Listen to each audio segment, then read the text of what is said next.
What's up? Alex here with Extrovert French, and today I am here with. Jorge Brea, CEO of Symphonic. Nice to meet you, man. Pleasure, man. I've It's great to see you. heard a lot about Symphonic. Awesome. Seen you guys pop up on my ads on Nice. Instagram. That means our team's doing a good job. Yes, You know they what I mean? are. That's for sure. That's awesome. So you guys are considered one of the power players. Yep. For independent artists and Extrovert French, we Yep. also cater to independent and upcoming artists as Awesome. well. Yep. Could you give a little quick background for people who have never heard of Symphonic? Yeah, sure. So we are a music tech platform, and what that means is really that we do a multitude of different aspects of music with technology infusing, primarily digital distribution, YouTube monetization, or user-generated content monetization, for example. Effectively, if you're an artist, we put your music on these platforms, but we also help ensure that we can collect on any type of royalty that might be available for us to collect on. And really trying to empower independence as much as we humanly possibly can, of course.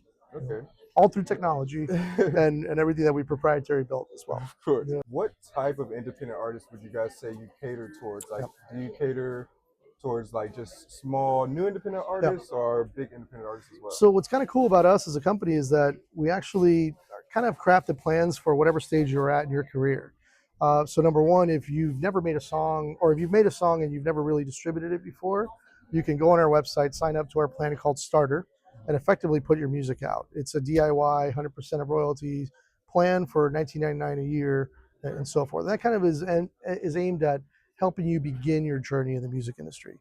Beyond that, as you start to grow and put more music out through that program, you can upgrade into our partner program, which effectively it's a percentage of revenue that we would keep, but what you get in exchange is much more client management, marketing, and basically resources to help grow.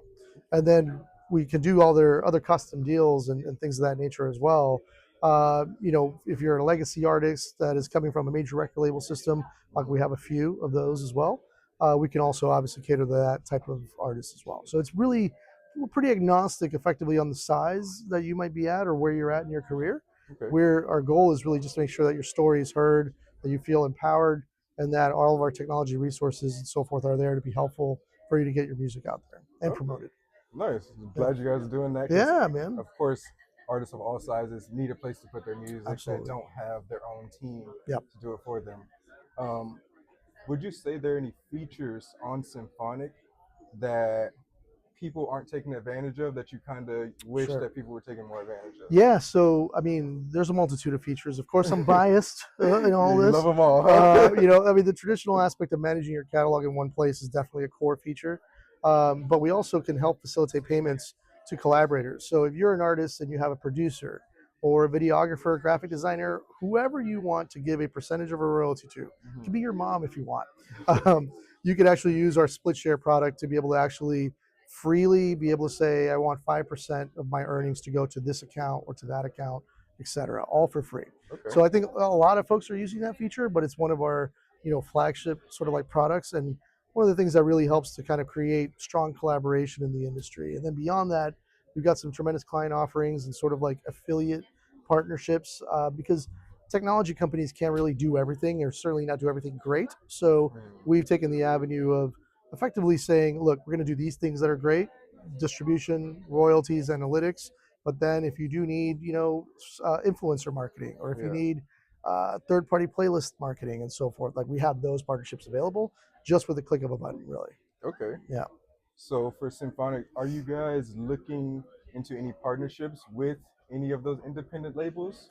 Yeah. So what's great is that, as a company, we can partner with an artist, a manager, a distributor even, that maybe doesn't have an inroad into a particular digital service provider that we work with, and certainly record labels as well. So the business really started with a focus on record labels, but then it evolved into sort of being able to handle the different types of client that is out there. So we are constantly outreaching to new artists, new management companies, and certainly record labels, really at any stage that they're at in their career. As long as we find something interesting enough about them and or that we feel we can add value, we'll certainly feel confident enough to reaching out and at least building a relationship. Yeah. Okay. That's good to know. I'm sure there's lots of artists that want to know that the company they're working for Absolutely. is doing things to make those partnerships rather than being like, Definitely. hey, we're keeping you with us and Oh we don't yeah. want to I mean, push you out to anybody. what's great about a company like us, and sort of like one of the biggest differences between us and, let's say, a major record label, or maybe even just a record label, which we do love, but the difference with us is, we're not owning any material, or the contracts might not be really long term. There could be short term depending on where you're at with the career. It can be long term if there's royalty advances and things of that nature. So it's effectively a canvas of whatever type of deal you're looking to make. But the best part is, we're not starting out owning your material. It's yours. It's all we do is ensure that we can get it out to the different outlets, and Okay. effectively you're granting us the right and the license to do that, basically. Okay. Yeah. Cool. And then, so right now we're at Mama Convention Yeah. Paris. Should have said that at the beginning. Shout out to Mama for Very having cool. us.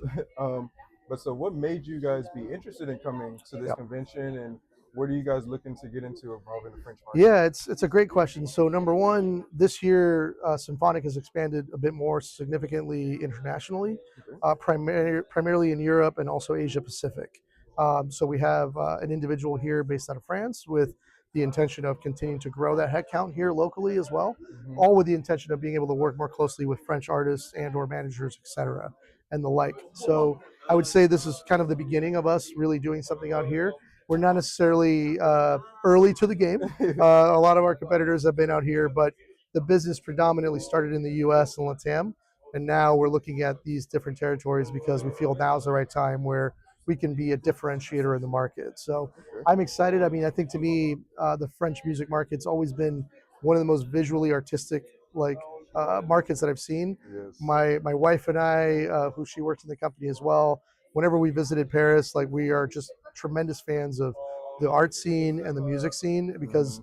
that's very inspiring for us. So to be able to be here and start a journey here is what our goal is. And yeah, we were happy enough to be able to speak a little bit here today on a couple of topics. So thank you to the conference as well. It's been great. Yes. Yes. It's been great. And it was nice to hear Yeah, your team, your VP of marketing, speak as well. definitely. Yeah, she did a great job for sure.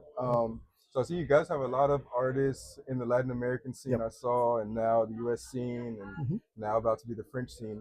Um, do you guys plan on keeping those separate, or is there a plan to kind of bridge them all together? Yeah, no, it's a great question. I mean, I'll tell you that we're very big proponents in collaborating and ensuring that artists can meet artists in different places, and or ensuring that if you're an artist that's just sort of developing, you have the shot at being able to work with somebody that might be more established.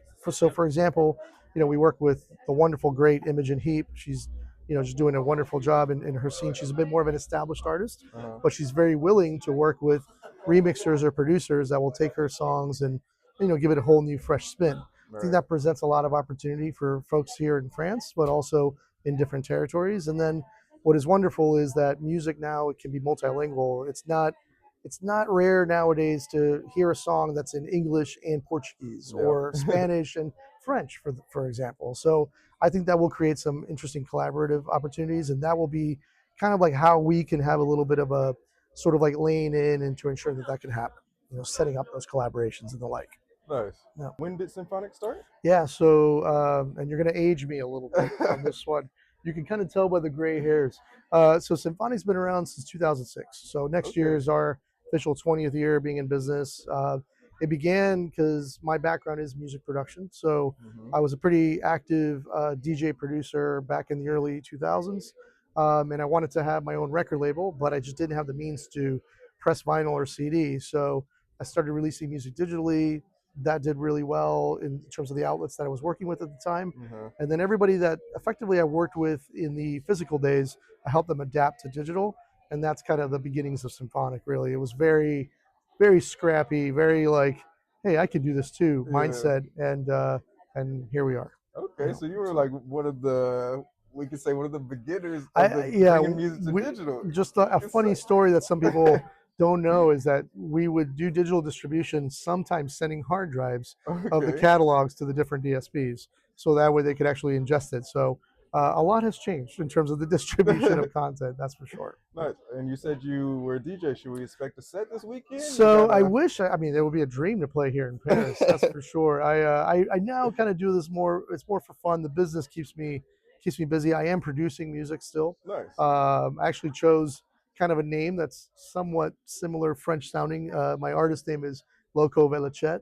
Okay. So again, inspired by the French music scene, so to speak. So Nice. yeah, And then, so as someone who's been in the game for over 20 yeah, years, long time. what advice do you have to other business people, other Mhm. artists, Yeah. and artists to building a financially sustainable career in this industry? Yeah, I mean, I think there's going to be some character traits that I think are important. I think humility is a very big deal. It's important to be collaborative, be open-minded to criticism. So that to me is under the banner of humility.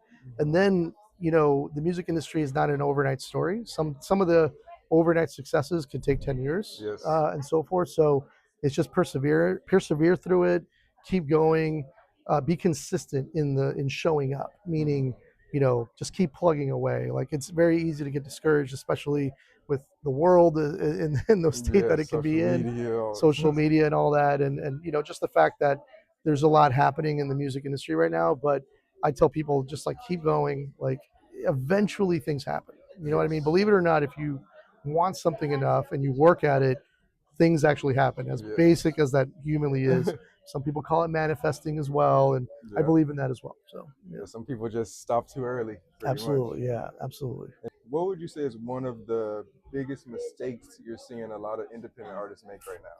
So I think you know uh, the deals are getting better for artists, in my opinion. So kind of like rewinding a little bit, there's always a lot of talk online about pay rates from streaming providers not being strong enough and so forth. And there's a lot of opinions that everybody can have there and so forth. But I think one of the biggest mistakes that I see or I have seen is an artist kind of like not reading the deal that's being put in front of them. Hmm. It's very important, I think, for any artist to have at least someone look at it and for the artist to ask questions. Like even if you don't have the means of kind of getting legal representation, there's no dumb question you can ask to make Right. sure you know exactly what you're getting into. And I'll just give everybody a little tip. I mean, ChatGPT is not a lawyer, and it certainly should not be legal representation. But if you're really wanting to have that dumb things down for you, and you don't have the means of at least trying to understand what a contract is, throw your contract on ChatGPT and just Yep. be like, dumb this down for me. Yep. Like that is at least better than doing nothing. So I think reading what's in front of you before you sign it is one of the things I would recommend, and one of the mistakes I've seen when artists don't do that. Nice. So And speaking on the streaming yeah, platforms, of course, everyone has their own thoughts and sure. opinions on how everything is. If you had to make one tweak Mhm. to the payout structure, Yeah. what would you make? So there's a lot of talk, and this could get very nuanced on the artist-centric model versus the current model, which basically the difference is if you're consuming an artist, then that consumption is going directly to that artist. Whereas currently the model is it's pooling together ad revenue and subscription revenue, and then dividing it up based on how much market share you as an artist have. As simple as I could possibly explain that. So there is talk about that, even the side of artist centric versus the royalty pool model that I just kind of briefly explained. I think with the advent of AI, I think that DSPs might bear a responsibility to try to do their best to label it. Same with distributors, by the way, in terms of content that might be generated with AI, either Uh-huh. partially or fully. And I think that you could argue that some of that content should be valued differently if it's 100% AI versus AI assisted. So Okay. I think that to me is the current thing that I'm thinking about, knowing that a lot of our distributor colleagues, as well as ourselves, are seeing just a lot of AI content coming in. And, I'm not going to dictate what art is, but I do think that there is credence to say that if it's 100% AI, it maybe shouldn't be Yeah, valued the in a same as a different human category. or even AI assisted. AI assisted to me is a reasonable means of making music Hmm. because you're leveraging certain tools to enhance what you're creating yourself. Right. Whereas 100% AI generated is, a lot of people aren't doing anything with that. Yeah. So, yeah. So, Cool. so valuing that differently would be probably the biggest change, So we'll see. Nice. And then a question that I ask everyone I interview: Mhm. what upcoming artists are you listening to right now? Oh What man, gosh, some small ones, I sometimes get asked that question, and then it's like I'm listening to so much stuff Yeah. that I forget to name the artist. But, well, not to be biased, but Imogen Heap, which is one of our artists, she released a beautiful song called Aftercare. It's an ambient masterpiece in my view. So Okay. that's definitely a good song. Very deep, very beautiful in that regard. Kneecap from Ireland. I'm a Okay. huge fan. I believe, their political stance is important, Hmm. and I think that that's what artists should have, is the ability to voice their opinion. Yeah. Stand on So something. exactly, a rock band also named Turnstile. I love them. They're really cool. Um, just to name a few. Yeah, those are the ones that could easily come to the top of my head when Okay. asked right there. But all great artists for sure. I found an artist that is thinking about using Symphonic. So her question is, I understand the partner program is application based Yep. and involves a royalty share. Yep. Could you tell me how that collaboration works in practice? For example, how do you decide which artists get more marketing and playlist support? It's an awesome question. In terms of the partner program, usually we are still pretty open minded to adding folks on, even if you might not be of like an established size, right? Okay. Because we do want to give artists as much of a chance as we possibly can to market themselves. I do believe that I'll try to keep this not so long winded, but I want to be detailed for this person, of course. I do believe that distributors have a challenge in being able to help everybody equally. And one of the things that we're trying to experiment with leveraging AI ethically is to make sure that we can add the same level of value that we do for a new artist that we might to a legacy artist, which Okay. with some exciting tools that we'll have coming in the future as well. But ultimately, if you get accepted into the partner program, you have a totally free opportunity to be able to market yourself to us by Okay. filling out marketing drivers. And then we're going to take that story and pitch it to the different DSPs, no Mhm. matter what. So that means that we are going to be filling out these things called pitch grids, which effectively is what every DSP looks at when they're trying to market story or market music for playlists and so Mhm. forth. So we will take what you've given to us and then craft our own version of that story, put it in those pitch grids so that every editor that is in Spotify, et cetera, has a chance to review it. Okay. That is not really there on the starter side because Mhm. we're not really getting a percentage of royalties and it's a very low price point. So we can't leverage a ton of human resources to be able to do that. Yeah. But that's one of the biggest differences right there of partner versus starter. Okay. And ultimately, I think if the artist has something that's consistent, like a plan or a release schedule, and also they've got some relatively unique sort of like visuals, for example, like on Instagram and or TikTok, Mhm. that starts to get us pretty motivated and seeing what we can do to help market. Okay. Unfortunately, for artists nowadays, it's harder because you have to do a lot of different things. But the good thing is there's a lot of great tools out there, and the goal is for us to be a partner with you in terms of being able to market and so Yeah. forth. So hopefully that helped answer that question. Yeah. And that question was by Anna Lyra, Awesome. French artist out of Paris. Well, please feel free to introduce us, of I course. will. That's the hookup that this guy has right here.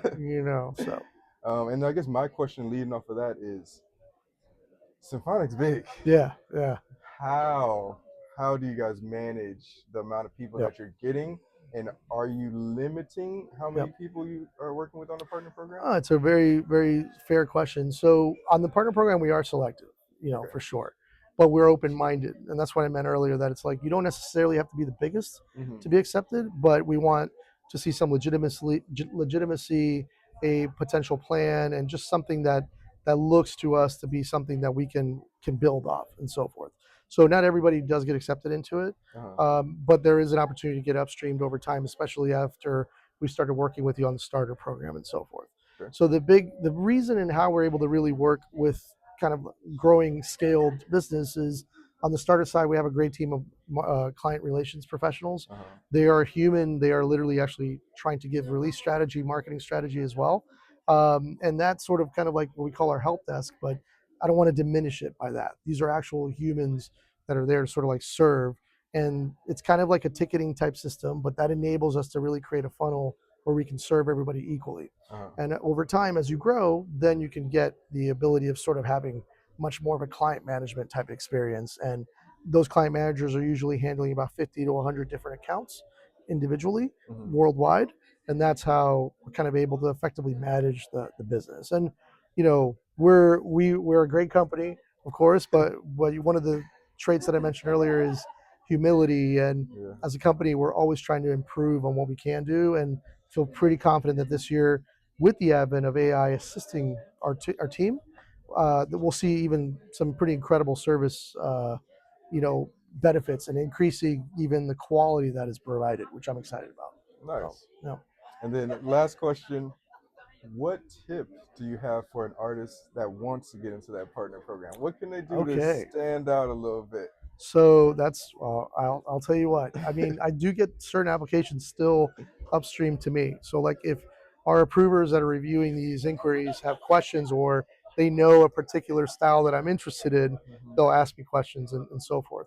I mean, feel free to say that you heard about us through this publication. I think Yep. that's one great way in my view. And I think ultimately, just telling us a little bit about your story, why you're doing it, what your plans are, give us the comfort that you're going to be trying to be positive and doing something good and human with it, because unfortunately one of the biggest challenges the distributors deal with is nefarious actors, Yeah. and fraud is a big problem in the music industry. And as long as you're showing that you're human, that you Yeah. want to do And you things love music. with good intention, like that already is going to give you a better edge than, hey, I need to put out my song right now, and I'm coming from 4 different distributors. Like those are red flags. You Yeah. know what I mean?